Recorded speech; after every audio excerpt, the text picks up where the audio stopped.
네, 안녕하세요. 팟캐스트 시작하겠습니다. 저는 헤일리고요. 전 주희고요. 저는 또니입니다. 와! 드디어 우리가 팟캐스트를 시작하게 됐습니다. 드디어. 다들 팟캐스트 하고 싶다고 생각은 했었잖아요, 그쵸? 네. 그쵸. 왜 팟캐스트를 하고 싶다고 생각했었는지.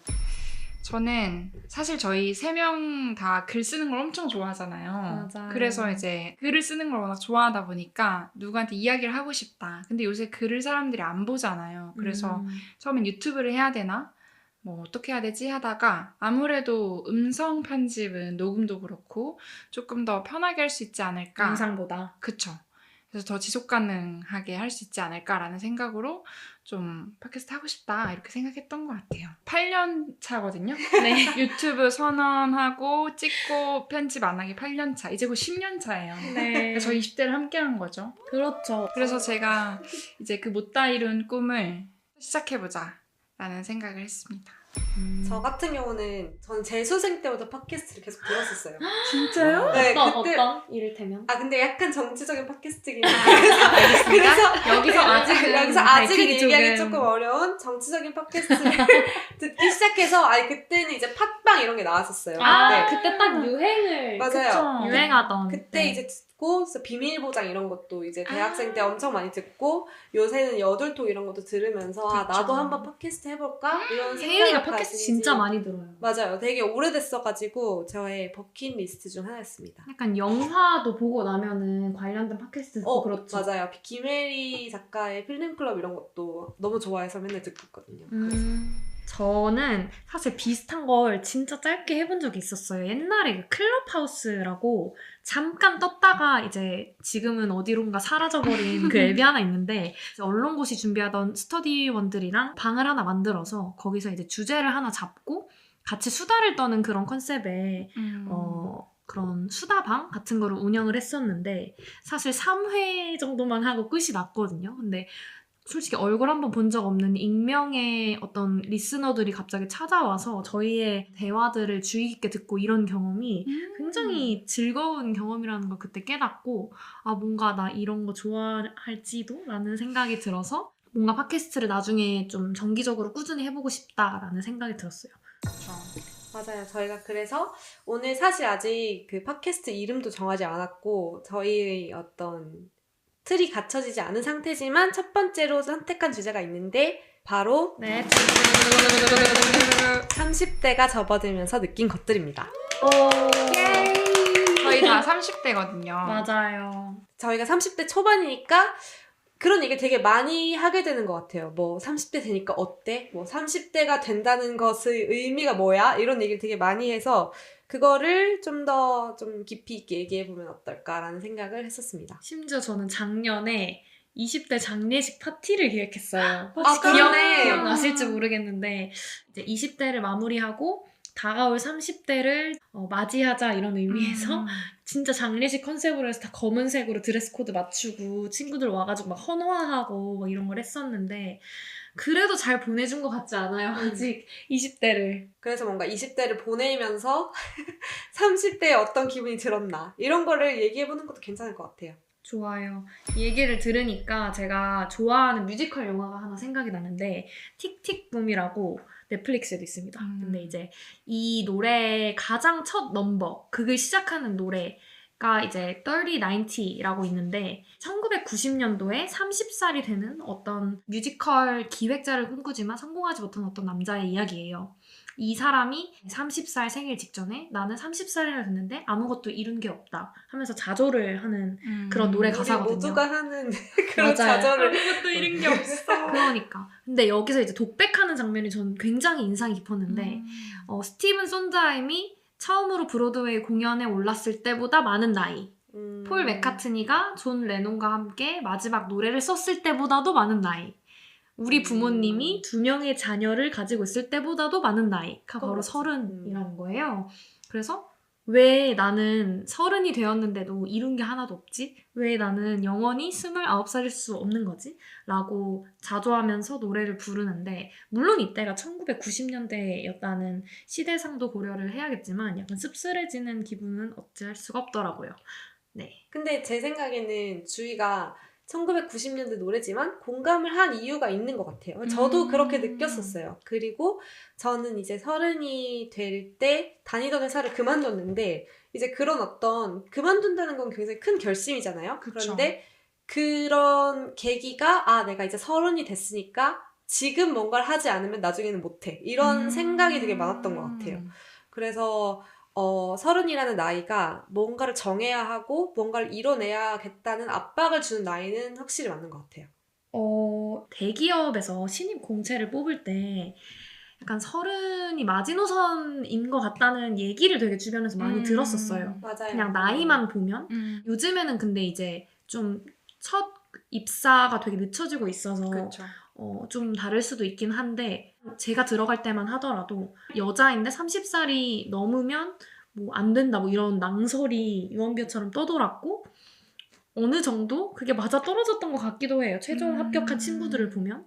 그것 때문에 더 30이라는 나이가 지나면 어떤 새로운 시작을 할 수 없는 혹은 어렵게 되는 나이라고 인식했던 것 같아요. 맞아요. 그러니까 이게 우리가 30, 너무 젊어, 너무 찬란해 이라고 앞에서는 얘기하는데 뒤에 가서는 그래도 30이면은 이제 뭐 해야지 이런 식으로 생각을 하게 되는 것 같아요.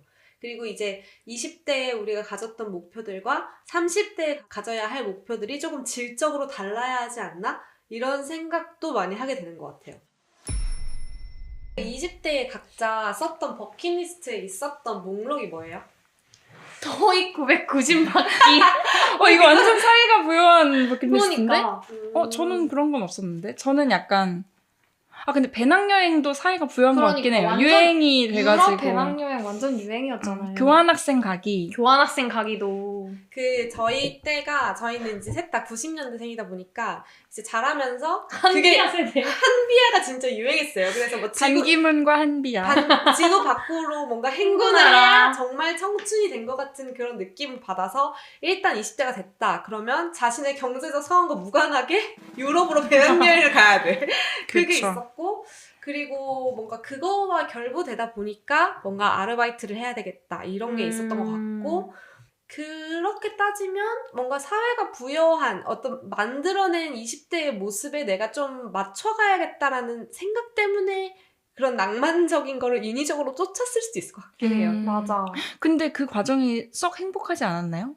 아주 행복했어요. 그쵸? 그러니까 저 너무 행복했는데? 근데 그게 왜 행복했느냐를 보면 그냥 그거 자체도 행복했지만 그 사회가 만든 틀 안에 내가 꼭 맞아 들어갔다는 거에 대한 행복감도 있었던 것 같아요. 근데 30이 되면서 그거에 내가 아무리 노력해도 못 들어가는 예를 들어 결혼. 똑똑하진 않지만 힘을 쓴 아이처럼 이 틀에 맞추려고 열심히 노력은 하지만 나 안 맞아요. 잘 안 맞는 시기가 30대인가?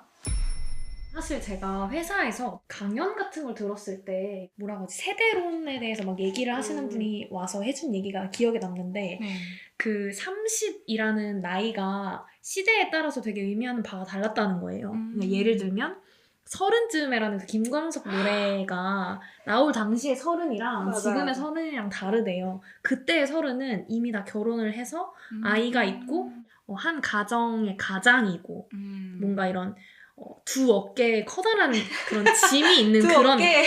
아기들이 매달려 있는 그런 나이. 지금은 근데 사실 30대면 저는 약간 비속어기는 애새끼라 생각하거든요. 아니 왜 그런 댓글 되게 많이 달리잖아요. 내 이름은 김삼순, 삼순이 나이가 30이잖아요. 그쵸. 근데 삼순이 보면서 삼순이 왜 이렇게 귀엽지? 30살밖에 안 됐는데. 그러니까 삼순이 왜 이렇게 반짝거리지? 우리가 그때가 이제 김광석 시대에 비해서 조금 더 발전했는데 그때도 이미 30은 노처녀였단 말이죠. 그쵸. 지금 30 전혀 노처녀?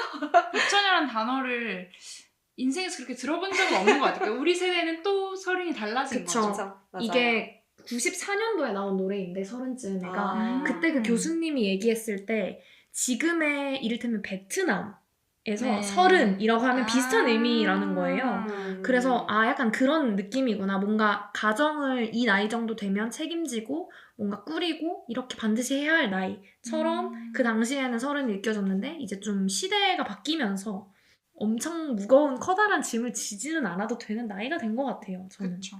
근데 그럼에도 우리가 이렇게 서른을 첫 주제로 꼽을 만큼 분명히 엄청난 상징성을 가지고 있는 게 서른이라는 숫자였던 것 같은 게 저는 헤일리처럼 뭐 퇴사를 하거나 어떤 결정을 내리지는 못했지만 서른이 됐을 때 분명 어떻게 내 인생에 정말 중요한 시기가 지나가고 있는 것 같아 라는 압박감을 계속 느꼈거든요. 커리어든 연애든 결혼이든.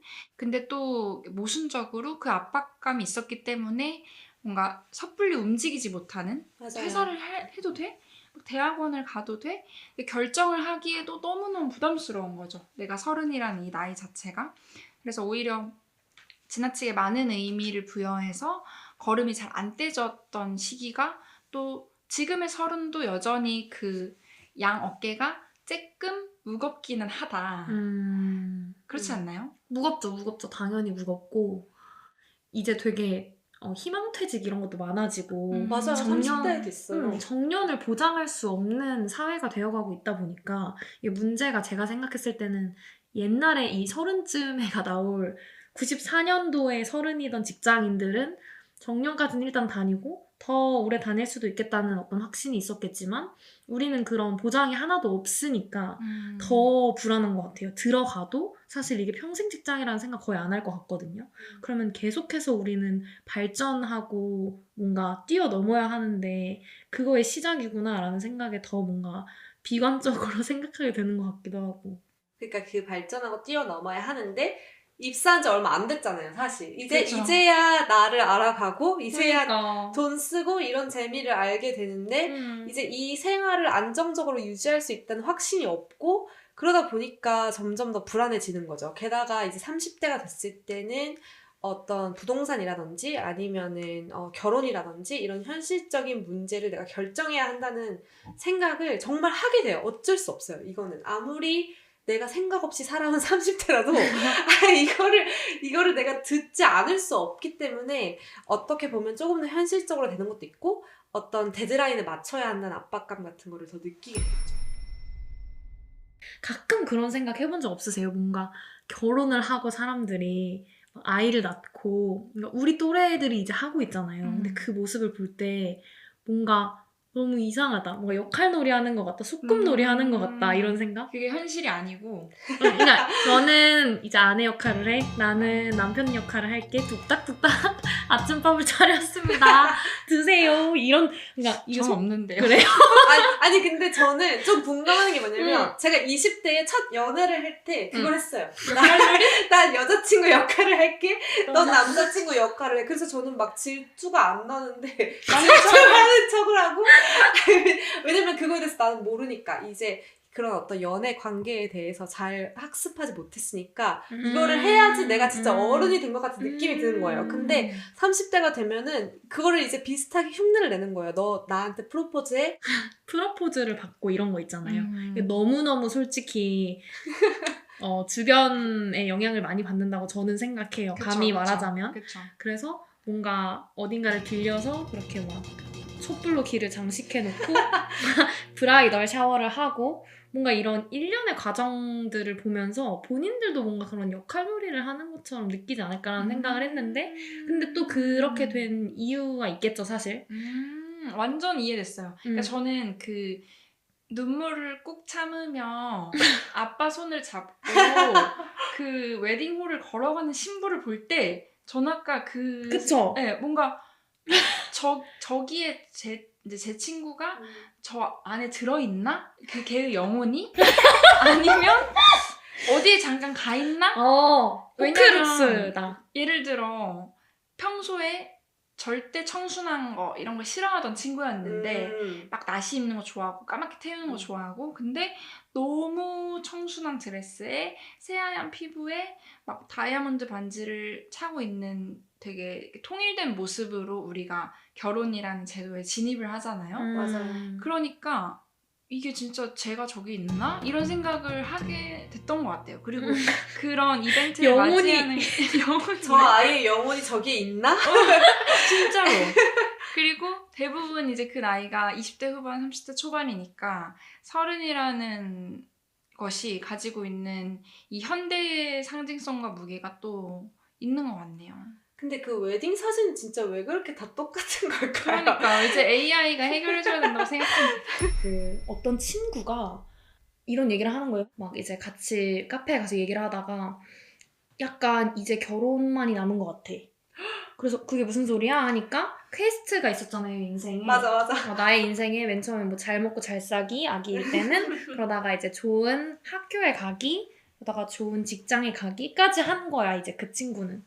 근데 무료하다는 거예요. 뭔가 이제 목표가 사라진 것 같고, 물론 뭐 회사 안에서의 그런 작고 작은 승진과 뭔가 고가와 이런 것들이 있겠지만 그거는 인생의 목표로까지는 사실 생각이 되지 않고 그래서 이제 난 결혼만 남은 것 같다 이렇게 얘기를 했을 때 저는 뭔가 너무 신기한 그런 부분이 있었어요. 그러니까 어쨌든 머릿속에 그걸 가지고 있었구나, 그 생각을. 단계별로 인생을 단계별로 인생을 살아가야 하는데 이제 하나의 퀘스트만 남았고 그게 좀 뭔가 중요한 것 같고. 그러면 결혼하면 끝이에요? 한국의 결혼을 이제 예로 들자면 준비를 하는데 거의 1년 정도 걸리잖아요. 그쵸. 그러니까 그 준비를 하는 과정도 굉장히 다이나믹하고 재미있는 어떤 요소가 테스크. 있죠. 테스크죠. 그래서 제 생각에 제 친구는 그런 테스크를 통해서 이 무료한 일상에 환기를 하고 싶은, 활력을 불어넣고 싶은 그런 욕망이 좀 있었던 것 같아요. 근데 이거는 정말 슬픈 일인 것 같아요. 그러니까 인생을 뭐 입학, 취직, 결혼, 출산, 그리고 이제 중년이 되어 졸업 이렇게 살아갔다가는 너무 많은 변수가 등장했을 때 그것에 대처할 수 없고 자신의 뭔가 삶의 파도에 올라타서 막 재밌게 산다기보다는 뭔가 컨베이어 벨트에 다음 할 일이 와. 그러면 잘하고 넘어가. 이렇게 인생을 대하게 돼서 지금 뭐 삼세고시 이런 게 나온 게 아닐까요? 근데 또 한편으로는 필요하다는 생각이 내 머릿속에 어떤 조그만 한 구석에 있긴 하지 않아요? 그 있죠. DNA가 그 가정을 형성하라. 근데 음. 가정을 형성하려면 안정된 환경이 있어야 되잖아요. 맞아요. 그러니까 그쪽으로 자꾸만 속삭이는 것 같아요. 이제는 도전을 그만해라. 이제는 너 경험할 거 다 했다. 이제는 뭐 그래서 사실 그게 썩 나쁘지만도 않은 게 예를 들어 전 예전에 유학 생활에 대한 엄청난 꿈이 있었고 그쵸. 그 뭐 예를 들어 해외 출장 뭐 아니면 뭐 대학원 해외 대학원 입학 이러면 정말 눈이 돌아갔어요. 저거 너무 하고 싶고 저게 내 일생일대 꿈이었고 해외 살아보고 싶고 근데 이제 그 30대로 접어들면서 그 안정성의 DNA가 크게 작동한 것인지 제가 그 꿈을 내려놨거든요. 근데 지금 잠시 내려둔 그게 저는 되게 너무 속이 시원했어요. 왜냐면 그게 계속 내 눈앞에 어른거릴 때는 사실 한국에 그냥 친구들이랑 한국말 하면서 잘 있고 싶은데 계속 나가고 싶다는 20대나 10대의 꿈을 제가 계속 안고 가는 느낌이었는데 이제 그 컨베이어 벨트에 내가 이제 올라타기로 결심하니까 갑자기 이제 속이 후련해진 거죠. 근데 물론 또 언젠가 이 과제가 저한테 다시 올 수 있지만 그 30대 중압감이 내려버리는 그 결정이 또 뭔가 삶을 해방하는 것 같기도 하다, 일면. 맞아요. 결혼을 하고 육아를 함에도 불구하고 또 자아실현을 하면서 열심히 살아간 유학할 사람이 수도 있고요. 있을 수 있고 하니까 그래서 이거를 이렇게 이분법적으로 말을 할 수는 없을 것 같다는 생각이 드는 한편 그런 경향성은 있는 것 같아요. 그 이분법적으로 말할 수 없다는 거에 너무 동의해요. 예를 들어서 결혼했어? 그러면 너 이제 현실을 수능하기로 한 거야? 아니 이렇게 격리어는 아니죠. 너무 자기의 고유의 삶이 있는 건데 그런데 한편으로 우리가 경계해야 될 게 무엇인지에 대해서 주희가 얘기한 건 맞는 것 같아요. 삶이 나에게 그냥 오는 것이 아니라 나에게 계속 숙제만 주어지는 것 같은 느낌인 거잖아요. 근데 그걸 보면서 우리가 안타까운 이유는 그 사람이 그걸 하면서 진짜로 막 즐거워하면서 하지 않기 때문 아닐까요? 예를 들어서 막 나 이제 결혼할 거야! 그러니까 이게 아니라 해야지. 그런 식으로 되잖아요. 그러니까 이런 어떤 태도를 보고 우리가 어떻게 보면 경계하게 되는 건 아닐까. 근데 한편으로는 그런 퀘스트를 하면서 오는 안정감을 우리가 어떻게 무시할 것이냐 그렇죠. 하는 거죠. 이제 제가 우리 셋 중에서는 유일하게 결혼을 한 30대로서 맞아요. 저는 올해 결혼을 했는데요. 결혼을 뭐 사랑하는 사람이랑 했다라는 것도 좋지만 그것 못지않게 좋은 것이 그 압박감으로부터 탈출했다라는 게 너무 좋고 그리고 압박감보다는 그 불안에서 스스로 탈출했다. 뭔가 소개팅을 하고 더 나은 남자를 찾고 이런 것에 엄청난 에너지가 쓰이고 그게 특히 이제 청첩장 모임 주간이 되면 더 심해지잖아요. 근데 이제 그 과제를 내가 하나 했다. 그러니까 수능 합격한 거예요, 거의. 그냥 하나 수시로 합격해놨다. 그러니까 이제 믿는 구석이 있으니까 이제 난 다음 스텝을 이렇게 해볼 수 있겠다라는 생각이 드는 게 웃긴 거죠. 혼자였어도 갈 수 있어야 되는데 뭔가 우리나라에서는 특히 1+1이 돼야 이제 또 다음에 또 뭐 아기도 낳고 뭐 그 다음에 이직도 하고 뭔가 이렇게 하다 보니까 그 불안도 진짜 30에 주는 큰 영향인 것 같아요. 그런 어떤 결혼을 해서 제일 좋은 점을 물어봤을 때 결혼을 이제 안 해도 돼서 좋다는 사람이 되게 많아요. 저는 결혼을 안 해도 되잖아요. 진짜 좋아. 그쵸. 그런 압박감을 받았던 경험 있나요? 혹시 주위 있나요?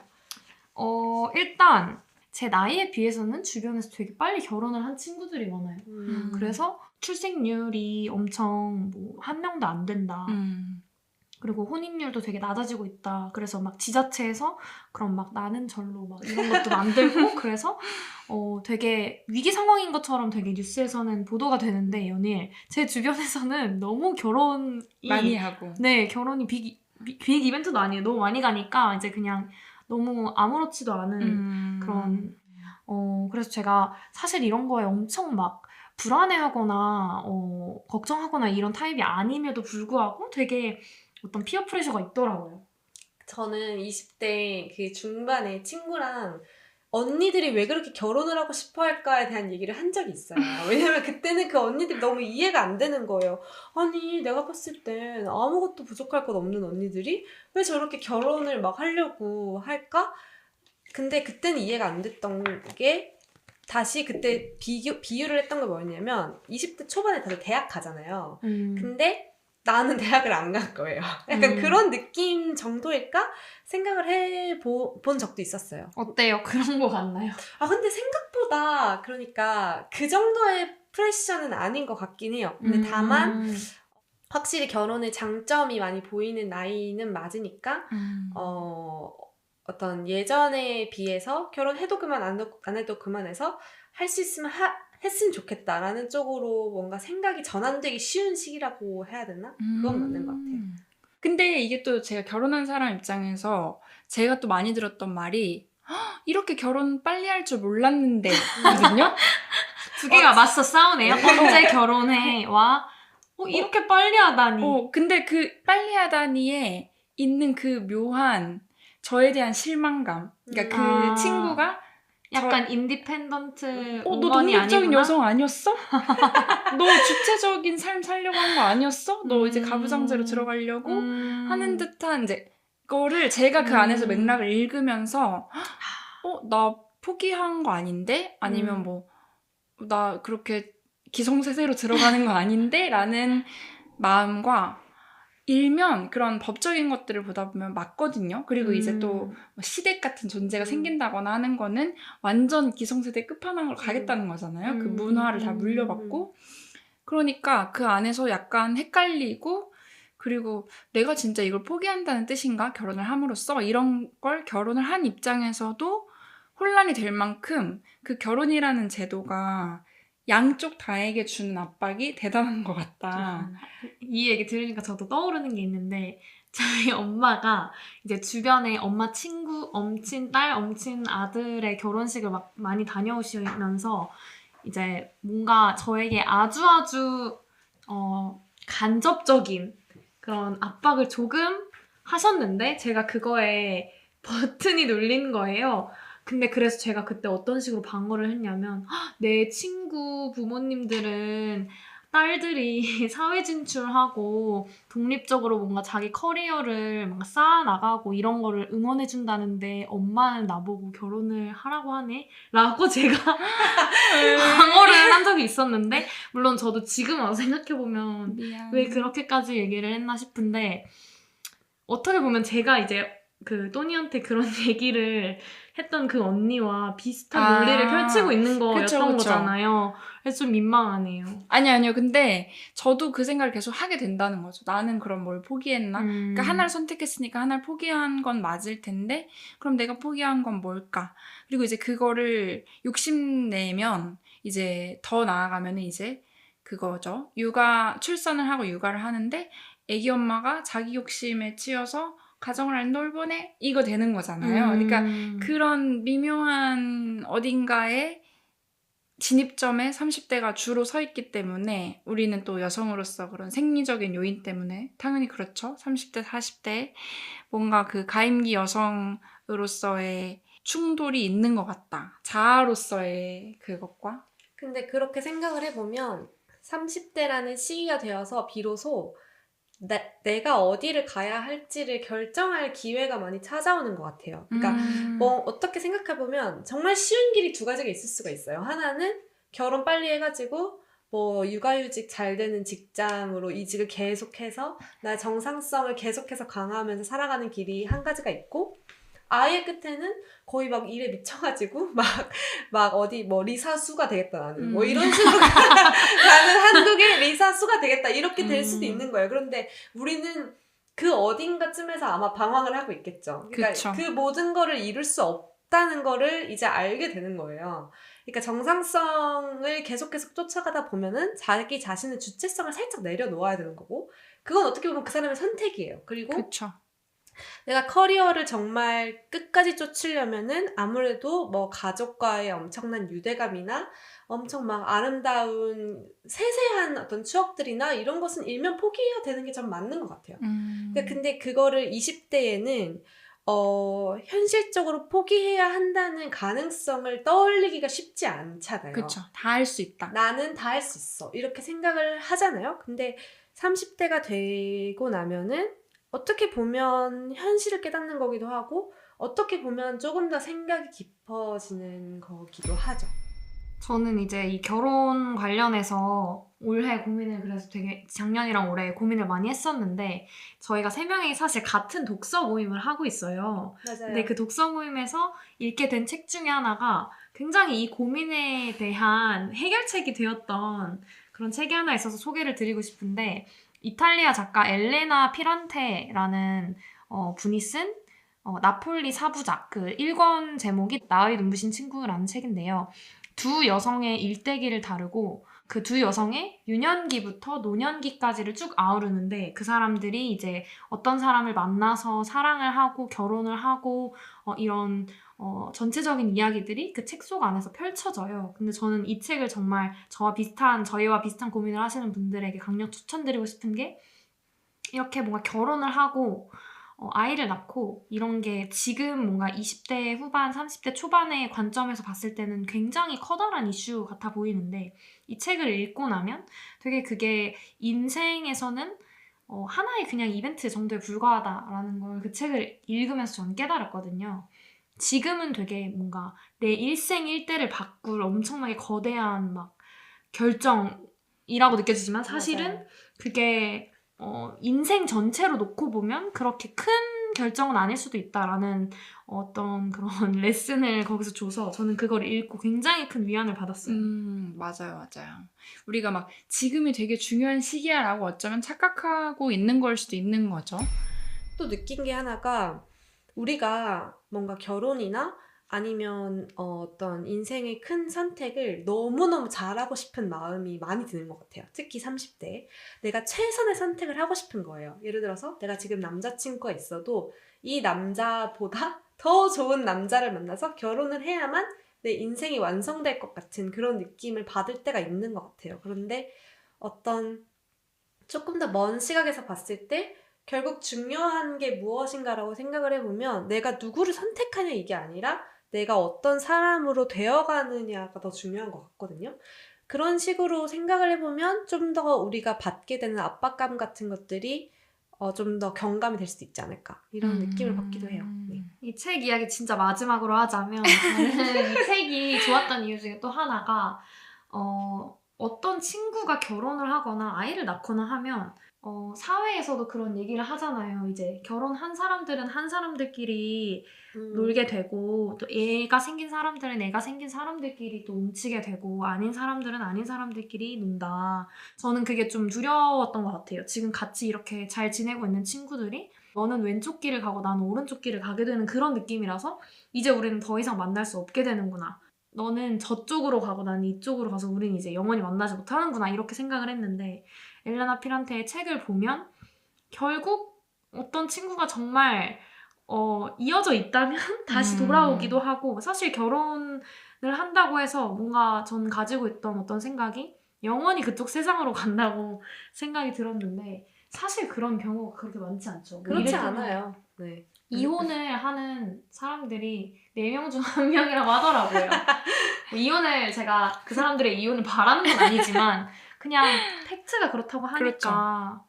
저만 해도 저희 지난주에 독서 모임 5시간 메들리에 끝까지 참여했고 오늘도 우리 밤 늦게까지 녹음하는데 뭔가 전혀 맞아요. 그 유부녀로 느껴지지 않죠? 그러니까 사실 이게 너무 이상한 제가 만들어낸 상상이었던 거죠. 똑같죠?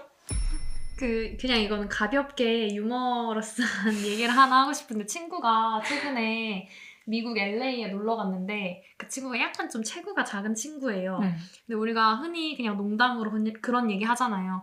지금 너가 이제 못할 것은 K-pop 아이돌이랑 퀴즈 모델밖에 없다. 그러니까 나이가 30대든 40대든 아직 늦지 않았다. 이런 얘기를 하는데 이제 그 친구가 LA에 가니까 자기 체구가 너무 작아서 키즈 코너에 있는 옷들이 맞았다는 거예요. 그래서 나는 키즈 모델도 될 수 있구나, 미국에서는.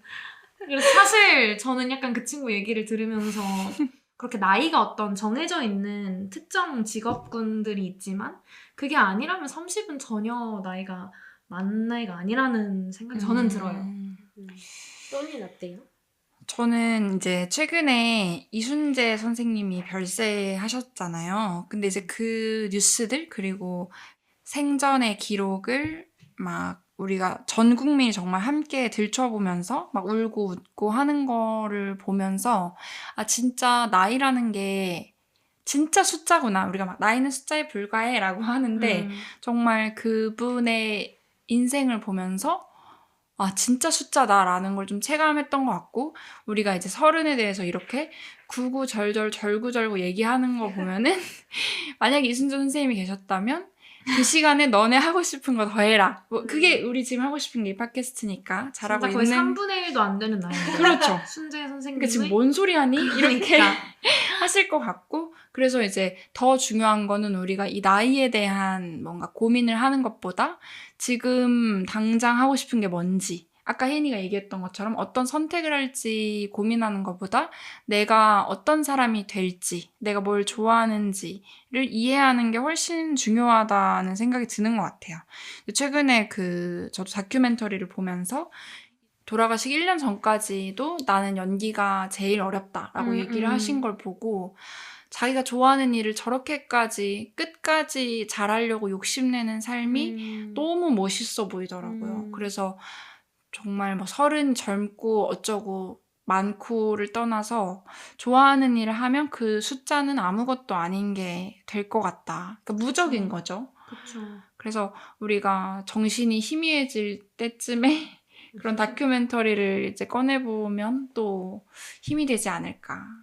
제가 저번에 말씀드렸던 그 비전향 장기수 할아버지를 만났던 네. 이야기가 갑자기 생각이 나는데 뭐 그분에 대한 구체적인 설명은 차치하고 나이가 많이 드신 분임에도 불구하고 정신이 말똥말똥하고 되게 또렷하신 분들을 보면 뭔가 목적의식이 있고 목표가 뚜렷한 사람들이 되게 많았다. 그게 무엇이든 간에. 그런 의미에서 내가 너무 늙었다는 식으로 자기를 자조하고 그리고 내가 늙었으니까 너도 늙었다. 그리고 너도 늙었다. 이런 식으로 아주 젊은 나이임에도 불구하고 그런 그 늙음을 개그의 소재로 쓰는 건 좀 좋지 않은 것 같아요. 노아 라이팅. 맞아요. 하네요. 맞아요. 근데 우리가 그 역사가 진짜 길었던 게 20살에 이제 대학을 들어간다고 했을 때 21살만 돼도 헛내기.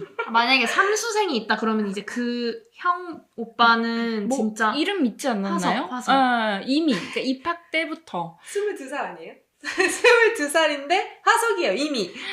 막 그러니까 그것에 대해서 우리가 너무 엄격한 기준을 가지고 있었고 막 난 헛내기야 나 이제 축제 못 가 막 새내기들은 어떻대 이러면서 이제 그때는 그거를 개그인 것처럼 썼지만 지금 생각해보면 그런 말 한마디 한마디가 결국에는 내 귀에 가장 잘 들렸을 테고 그게 이제 나이를 먹으면서 그래 너는 나이 먹었으니까 이런 도전을 하면 안 돼 라는 식으로 어쩌면 자기 자신의 자신감과 자존감을 계속 떨어뜨리고 있었을 수 있을 것 같아요. 근데 사실 뭔가 육체적으로는 조금 떨어진 거 HP가 떨어진 것 됩니다. 같다는 생각을 하긴 해. 가서 다큐멘터리 보고 오세요. 육체적으로는 사실 20대의 어떤 그 밤을 연속으로 새도 괜찮다 어떤 그 시기는 사실 아니라는 생각이 들기도 하고 절대 죽어라 마셔라 마시진 않더라고요 술을. 그쵸. 그리고 이제 왜 그러냐고 하면 야 우리 이제 30 서른이잖아. 넘었는데 그렇게까지 마시면 몸에 안 좋아. 그리고 담배도 막 끊는 사람들이 생기고 못 피는 거예요 이제. 주변 사람들이 끊어라 할 때는 계속 피다가 뭔가 본인 건강에 질에 겁을 먹은 것 같은 그런 느낌? 근데 그게 어떻게 보면 문명의 축복입니다. 왜냐면 예전 그런 얘기 있잖아요. 인간의 자연 수명은 30대까지다. 우리는 그렇죠. 이제 죽을 날 받아놓고 기다려야 되는 거예요. 근데 그렇지 않잖아요. 그 어떤 육체적인 시간과 사회적인 시간은 많이 달라졌어요. 우리 예전에 얘기한 거 있었잖아요. 그 예전 뭐 조선시대 사람들만 해도 뭐 30대 되면 이 다 빠지고 맞아. 그리고 그쵸. 폐충이나 이런 게 너무 많아가지고 영조도 조선시대에 밥을 먹을 때 막 입으로 회충이 나와가지고 사람들이 막 경악하고 그랬다는 게 실록에 실려있고 그렇대요. 그래서 어떻게 보면 우리는 이미 그것 자연사했어도 무방한 그런 그쵸. 나이인데 이런 의료 기술의 발달로 지금까지 이렇게 아픈데 하나 없이 크게 아픈데 하나 없이 잘 살아가고 있는 건데 그 감사함을 저희가 모르는 걸 수도 있죠. 그러니까 그게 감사하다는 거를 생각을 하면 어떻게 보면 그 젊은 그 육체와 젊은 정신을 유지할 만한 기회는 사실 아주 많이 있는 것 같아요. 요즘 시대에는 물론 물론 그 뭐 아플 수 있고 뭐 아프다는 것이 무엇인지에 대해서 우리가 나중에 또 얘기할 기회가 있겠지만 적어도 자기 자신의 자존을 지키는 데 있어서 나이가 뭔가 걸림돌이 된다거나 이렇게는 하지 않아도 된다고 저는 생각해요. 그게 그쵸. 그리고 아까 주희가 예시로 얘기한 음주와 흡연을 못하게 되는 거는 더 건강해지는 일이기 때문에 우리가 이제 앞으로의 40, 50, 60, 70을 살아가기 위한 이제 스스로를 재정비하는 거죠. 20대 땐 패기가 좀 좋았으니까. 그래서 그거를 뭔가 육체적 한계로 받아들이기보다는 이제 내가 내 몸을 조금 관리해보겠다라는 측면의 결심이 더 큰 거죠. 그 혹시 서브스턴스 보셨어요? 아 맞다. 그러니까 서브스턴스를 보면은 이제 스스로를 옥죄는 여자가 나오잖아요. 그쵸. 근데 그 서브스턴스를 개그우먼 강유미 씨가 패러디한 유미스턴스라고 있어요. 그것도 봤어요. 거기 보면은 이제 친구가 한 명 나오는데 "헉, 우리 너무 늙었어. 맨날 이런 식으로 하는 친구가 나와요. 근데 그게 얼마나 유해한지 우리가 그쵸. 서로를 이제 단속하면서 다녀야 되지 않나 이런 그쵸. 생각이 해요. 그래도 사회가 조금 바뀌었다고 느끼는 거는 솔직히 한 10년 전? 15년 전까지만 해도 막 여자 나이 계란 한 판 이런 얘기 있었잖아요. 크리스마스 지나면 뭐 어쩌고 저쩌고. 그러니까 근데 솔직히 그런 얘기는 거의 쏙 들어갔다는 생각이 없죠. 들고 요새는 없죠. 이제 사실 그런 얘기를 하면은 오히려 뭐야 저 사람 타임머신 타고 왔나 막 이런 생각이 들 정도니까 뭔가 그렇게 조금씩 사회가 변화해 나가는 거 아닐까라는 생각도 듭니다. 맞아요. 그러면 일단 오늘 이렇게 저희 아직 이름도 없는 팟캐스트에서 30대에 대한 이야기를 나누어 봤는데 다들 어땠는지 궁금해요. 우리 그 얘기 하려고 했잖아요. 유학에서 서른을 맞아요. 이립이라고 한다. 뜻을 세우는 나이다. 전 그 무게가 너무 무거운 것 같고요. 100세에도 뜻을 세우면은 석가노문이 되는 거 아닌가요? 그럼요. 그래서 저는 아직 1입의 무게를 지지 못하는데 이미 30을 넘어버렸기 때문에 되게 무슨 얘기를 할 수 있을까 고민이 많이 됐는데, 얘기를 하다 보니까 나이는 중요한 게 아니다. 우리가 나중에 우리가 이 팟캐스트를 10년 동안 한다면 40대 때 그냥 우리의 지금 나이가 40을 지나가고 있는데 어떠한가를 검토할 수 있는 그냥 하나의 기준이 될 뿐이지, 그것 때문에 지나치게 압박을 받거나 힘들어할 필요는 전혀 없구나라는 생각이 들었던 것 같아요. 근데 제 스스로 오히려 조금 더 압박을 가지고 있었던 거죠. 뜻을 세워야 되는데 옛날 사람들은 이때쯤에 뜻을 다 세웠다던데 막 이렇게. 지금 생각해보면 이빨 빠지고 막 회축 나오고 하니까 곧 죽을 수 있으니까 그 당시엔 뜻을 세워야 했겠죠. 근데 아직 우리에게는 현대의학이 벌어다준 시간이 좀 있다라는 생각이 좀 드네요.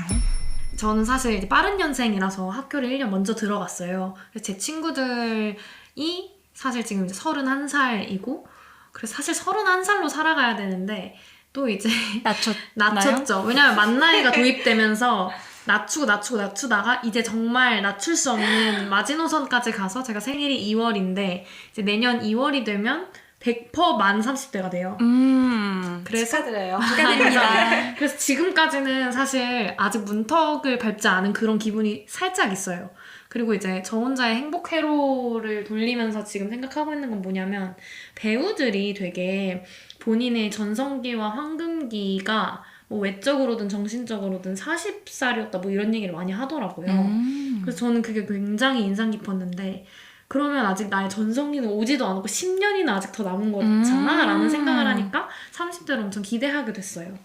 저 같은 경우는 우리가 앞에 얘기한 그런 사회적인 어떤 압박이나 우리가 맞이하게 되는 현실적인 선택 같은 것들이 오히려 더 좋은 기회이지 않나라는 생각이 들어요. 30대가 아직 젊은 나이고 아니고를 생각하지 않더라도 그런 어떤 그런 선택지들이 내 앞에 다가온다는 건 내가 20대보다도 더 나를 잘 가꿀 수 있게 된다는 걸 의미하기도 하는 것 같아요.